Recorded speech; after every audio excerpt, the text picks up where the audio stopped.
Welcome to Two Crazy Redheads. I'm Deborah. And I'm Bobby, and we're back. And we're going to talk to you now about Cava. So, We just opened it. We did just open it. Showed you how. So hopefully, you know, you've recently kissed the cork out of a bottle. I don't know. You know, something about champagne, Cava, Prosecco, all sparkling wines, they're really underappreciated and underdrunk. Like, people need to drink more, or underdrunk. I'm really bad with drunk and drink. People don't drink enough of them. Like, they use them at New Year's. They use them. Special occasion. Yeah, dude. Sunday brunch is a special occasion, and it happens every week. And you're eating some seafood, some chicken. I don't know. Like, there's all sorts of things that champagne goes great with. White wine, champagne. Yeah, and it's also too. It's if you're doing food and wine pairing and you're not sure what to serve with dinner, you can serve champagne to the whole meal. Yes, you can. That is like, especially if you're just going to do one thing, it doesn't have to be, just for like, you know, in the beginning or just for a toast or, I say drink it just because it's Tuesday like we are today. Yeah, Now today we're having Cava instead of champagne. Yes. And Cava comes from Spain. Yes. And as I pour, Bobby, are you going to pour? Okay. I'm going to pour for a change. So let's see how I do. Well, I'll tell you some things about Cava. Well, Cava is typically, so it's from the Pinedes region in Spain. I'm going to pour my glass. You are? Is that the way you pour champagne? Really, truly? Well, as opposed to what you're thinking, like having your glass. Yeah, you know, like beer, you pour it on the side of the glass so it doesn't fizz up as much? Well, what you do is you just do it slowly so that you don't get that over. Okay. No, I'm just curious. I probably could have Deborah knows way more about serving wine than I do, not because she's in the service industry, but because she volunteers a lot to pour wine. Because then you get Because wine. I like to have people pour wine for me. You know, actually, though, for purposes of today, I could have poured a little bit less. But that looks really pretty, and I'm going to pour less. I'm quite impressed with myself, though, that I know I was just pouring and pouring, not thinking about, we're going to drink all of it. Smell it. We are going to drink all of it. You have to have a little bit more, maybe like giving or something or smelling. Okay, I'm so still impressed I didn't spill it over though. I am too, absolutely. She's gonna just start drinking it and then we'll smell it. Okay. I'll start drinking and so start talking about it. Pinedes region, typically it's made from, if it's a white versus a rosé, it's typically made from Macabeo, which is also known as Viura, and Rioja, that's like the most typical white grape. Parellada, Parello and Parellada grapes, white grapes. So those are the whites. In the blushes, they have a tendency to have Grenache, and I forget which other one. But you're gonna most likely be seeing white Cava. So one of the things that's great about Cava is that it's a lot cheaper, usually, than buying champagne. Yes. The reason is because it's not as well known.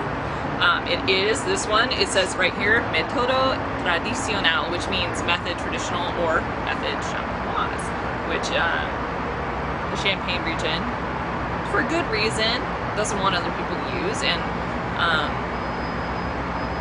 wines are sometimes rejected from the EU if they say à la méthode champenoise when they aren't made in Champagne. So, good to know that. Cava is typically made this way, although it can also be made through the Charmat method, which means they take a big stainless steel vat and they put CO2 into it, and it makes smaller bubbles. No, it makes bigger bubbles. So with the Método Tradicional, or method champenoise, the traditional method of making champagne or sparkling wine, what means as how the bubbles get into it is there's actually a second fermentation that happens in the bottle, as opposed to what Bobby was describing, where they take a big vat of wine, the Charmat method, and just inject bubbles into it. Yeah. So the traditional method is considered usually preferable, or that it's a... It took hundreds of years to perfect it. I know. So it's considered, the better method. The better method. Although there's some perfectly lovely wines that are made with the other methods. Yes. Okay. Okay, by the way, it's not really typical to swirl your champagne the way I just was. I know, I just do it anyway. I like to release the aromas from my wine, whether it's sparkling or not. But it's some schools of thought say don't do it. You know, swirl all your wine except for sparkling because the bubbles. I'm like, I still swirl it for the same reason. Yeah. You know, it helps her release their aromas and a couple extra bubbles. It's fine. I'm going to drink it in a second anyway. It's not going to go flat in 30 seconds. It smells like apple cider to me. It's got a little bit of a yeasty component, which you'll find in just about any champagne. It's always got this sort of champagne, especially has a yeasty smell to it. It smells like apple cider to me.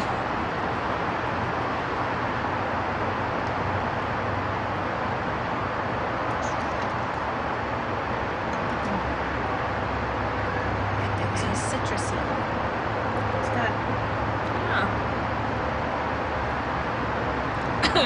I want to say lemon lime, and it doesn't taste or smell like 7-Up. So No, not at all. Not at all. I can see lemon lime though.